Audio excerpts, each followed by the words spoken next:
Hey there, everybody. We're back. Hey, Kate. Hello, hello. Hello. So today we are going to tackle a topic that might have been perplexing you.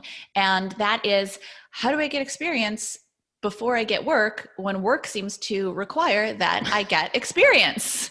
Seems like a really challenging catch-22, and I think for a lot of people it feels insurmountable. I've definitely seen people post things often on our like Facebook ads or on our page saying, well, you need to know somebody in the industry, you need to have an in, you need to have some kind of special circumstance. Kate, is that true? No.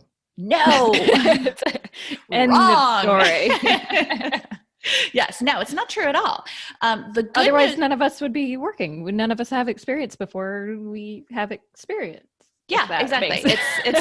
It feels like it's impossible.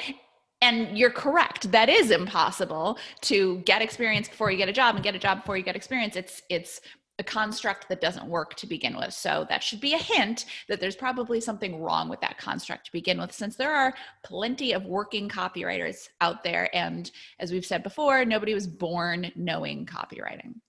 So here's the thing. In order to get a job as a copywriter, and one of the many great things about copywriting is it's a very merit-based career. So if you can write good copy, people will want to hire you regardless of your background.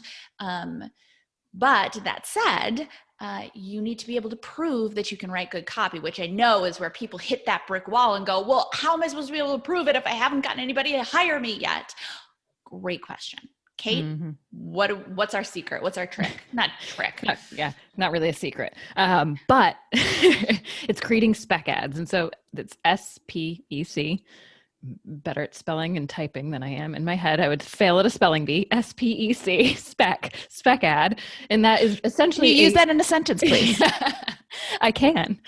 Kate created a spec ad to fill her portfolio to show that she could write good copy. But a spec ad is essentially a fake ad that shows that you can write copy. It's an ad that you write to demonstrate your skills. It's not an ad that the company is going to use, and it's not even, you don't even have to work for the company. That's the whole point, right? Mm-hmm. Yeah, and one quick piece of clarification is that writing a spec ad is different from writing on spec. Ooh, Writing yeah. on spec means that you are doing work for free for a company with the hope that they will hire you. And in general, as a general rule, we don't recommend writing on spec. If you start out offering to write for free, they have no incentive to pay you.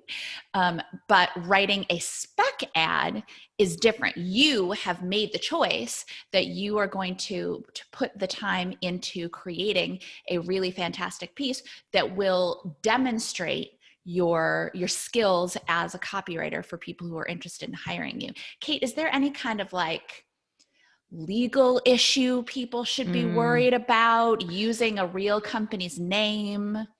Good question. No. Do people still worry? Yes, but we're here to tell you not to worry. As long as you're labeling it spec in your portfolio and it clearly says spec, then you're absolutely fine. On top of that, the chances of anyone coming to your portfolio and happening to see it and being upset about it on top of that are very, very slim. Could someone see it? Yes, but they might be thrilled. They might think, oh, wow, this is awesome that they liked our company enough to do a spec ad.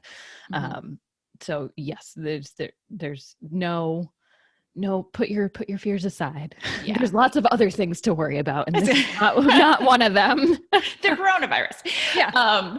Yeah, exactly. By virtue of the fact that you are labeling it as spec, you are telling the world, look, I did not write for this company. They didn't pay me to do this, but this is the work I created if I were working for this company. And so that kind of, I don't want to say absolves, because it's not even anything, there's not even anything wrong with it.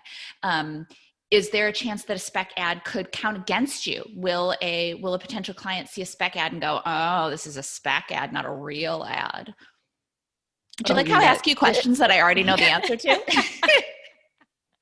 Kate, enlighten me. No, absolutely not. I think most people in the industry know, if you're just starting out, especially, that you might be creating spec ads, but also you might just want to create a spec ad just to demonstrate your breadth of skill. You know, for people that have worked at the same company for years and years and years as a copywriter, they might be writing in one tone or in one, you know, to one audience. And so they might want to demonstrate, hey, I can do these other things too. Or if you want to break into, you know, a different industry, say you've been working in healthcare and you really want to, you know, write product descriptions for a fashion company or break into the fashion industry, you might be creating spec ads then to show that you can do it. Because again, you can get your foot in the door somewhere, but that doesn't mean you then have experience and breadth across the board. And you might still want to show that. Mm-hmm. Yeah, that's a great point, because as we say, your portfolio, you want to demonstrate as much depth and breadth as possible. You want to show that you can write in a variety of different kinds of voices, and you want to show that you can write for different kinds of industries, and you can write in different types of media, emails, banner ads, direct mail pieces, all that kind of stuff. And if you have worked for clients, or if you haven't worked for clients, no big deal.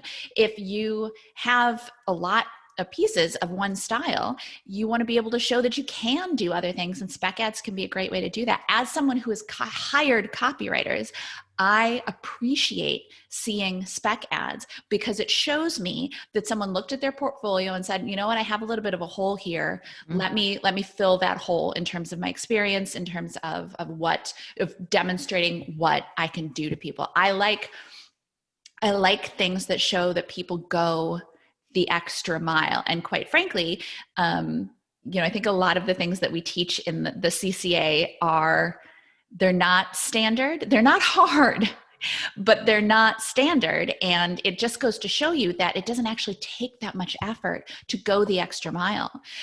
Most people who are starting out as copywriters would prefer to not create spec ads. You know, they would just like to apply for stuff and just hope that someone will give them a chance and maybe teach them on the job. But that's not really how it works anymore.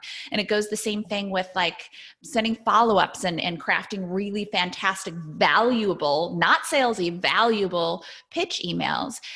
It's not actually all that difficult, but it really demonstrates to a potential client or a potential boss that you are willing to go the extra mile. And I say extra mile, is really like extra 6 inches, you know, but most people don't do it. Most people who are interested in getting into copywriting just kind of hope that if they apply for something, they'll get the job, and then they don't have to think about it. Well, because it feels a lot easier, right? I'm just going to mass blast my resume and hope that one sticks. Mm-hmm. And that might seem easier at the beginning, but in the long run, it's absolutely not. And best of luck if that pans out in some way. Yeah. But that's the thing, is that as a hiring manager, I don't want a mass resume. I would rather someone come to me and demonstrate that they are solving my problem. And mm-hmm. That's another great point about spec ads too, is if you are particularly interested in working for a company or working for a client, you know, you can create a spec ad. It doesn't even necessarily have to be for them, but you could create a spec ad that is along the lines of the work that they're doing, to show that you have the skills to come in, and when they hire you, you can hit the ground running and you're good to go. Mm-hmm. I mean, how much like that you have one job, when you have one candidate who comes in with a great portfolio, lots of spec pieces, and maybe even a spec piece that's very similar to the work that you would be hiring for. Or you have another candidate who has just mass emailed a cover letter and a resume, and maybe has a portfolio, maybe doesn't really have anything in the portfolio. I mean, who would you hire, right? Mm-hmm. It's a Absolutely. Pretty easy choice. And so one of the things that we teach, and one of the reasons that we are, first of all, spec ads are just good experience and good practice. But one of the reasons that we are so adamant about teaching it is it just positions you so much better as a professional. You come in saying, look, I can solve your problems. It's not even a question. Look at all this work that I can do. Whatever work you need me to do, I can do it. And I can show you, I can demonstrate literally that I can do this work through these spec ads. So it's not, you don't have to have a ton of, you do need experience, right? You do need experience to get work, but it doesn't have to be paid experience. It can be experience writing spec ads. And so you come in, maybe not even having been hired by anybody yet, but when you come in with a portfolio that has, 3 or 4 or 5 really solid spec pieces, it positions you so much better to get the work. It puts you in a really great spot. Absolutely. And I think the key there is a solid spec ad. And so starting with a creative brief and going through and really focusing what medium is it, not just I'm going to write an ad, and not having, a goal for it and the context and the audience. You want to do all the steps that you would take as if you were writing for a paid client. Mm-hmm. Absolutely. That's a great point. Just because it's a quote unquote fake ad and it's for a company you haven't actually worked with, you should still approach it the exact same way you would approach a paid ad. You'll get better quality work. And it's also, again, good practice and good experience to work with a creative brief and to collaborate on that piece and to write it and then refine it and make it as good as it possibly can be. Because it really needs to be a spec piece and your portfolio, or I should say spec pieces and your portfolio need to be your best foot forward, because often it's a client is going to see your portfolio before they actually see you, before they actually hop on a call with you and get to know you. So it's it really first impression. Exactly. Yeah. And it needs to show you as the best that you are, as the quality professional that you are. Absolutely. Mm-hmm. And so how many pieces would you say people need if they're just starting out and they feel like, oh, I need to I have nothing in my portfolio. Mm-hmm. How many would you recommend before they start, pitching clients or, putting that website out into the world? Mm-hmm. A good number to aim for is 3 to 5, somewhere in there. However, I do want to say, if you're like in the middle of working on your spec pieces and you're working on them, you're trying to get them up, and your dream opportunity comes through, or you see the opportunity to pitch a client and you're like, oh God, I really want to work with them, and don't wait. You can pitch a client and you can, or you can apply for something. Don't apply through the website, reach out directly to the hiring manager. We'll discuss that in a bit, or discuss that later on, but you can apply for things. You can pitch people without having a perfect portfolio. Now, obviously, the ideal scenario is you put up your website, you have perfect spec pieces, and then you send them out to your clients, you send them out to whoever.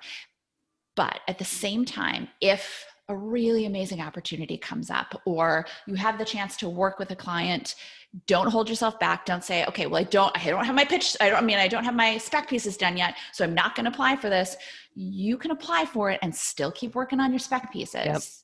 Yep. It's chances are you're not going to, especially if you're applying for a role like a contract role or an on-staff role, they're not going to get back to you within 3 days, or I should say maybe within 3 hours is a better way to put it. So you have a little bit of time, and maybe you'll find that it lights a fire under you to get those done so that you have them for when you go in and meet with someone. Okay, sorry about that, everybody. I actually just moved into a new place and I have people coming in to get stuff fixed. And if I sound especially echoey, it's because I have wonderful hardwood floors and absolutely no carpets. So anyway, quickly before we wrap up, we wanted to read a message from one of our students. Liz says, "Eek, have faith, people. There is definitely work out there. I have gone from having no clients just 10 days ago and frankly not being quite ready to start to now having 3 clients and a retainer with a marketing agency. I never really intended to take on so much at the beginning of freelancing, but I'm just going to run with it and see where it takes me. It looks like the next couple of months are going to be busy and fun." That is so fantastic. Congratulations, Liz. Yeah, that is awesome. And spec ads are a great way to feel at least a little more ready to start. You've done it. And yeah. Exactly. Putting them in your portfolio gets you good to go. Yeah, absolutely. Mm-hmm. Terrific. Okay, so there you have it. I hope that this was helpful and that it helped clear up some confusion, and that it got you inspired and to keep moving forward. Because even when it seems like there's a brick wall, I guarantee it's probably not a valid wall. There are a lot of us working as copywriters, and none of us were born knowing how to do it. None of us were born with a full roster of clients or a full-time job. Or with a portfolio. So there is a way. In fact, there are lots of ways to make it happen for yourself. So we'll see you next time. Thanks for watching. Make sure you don't miss any tips, tools, or tactics for copywriters by clicking subscribe right now. And of course, you can always find us over at filthyrичwriter.com. We'll see you next time. Ding dong. Hang on a sec. I'm totally off.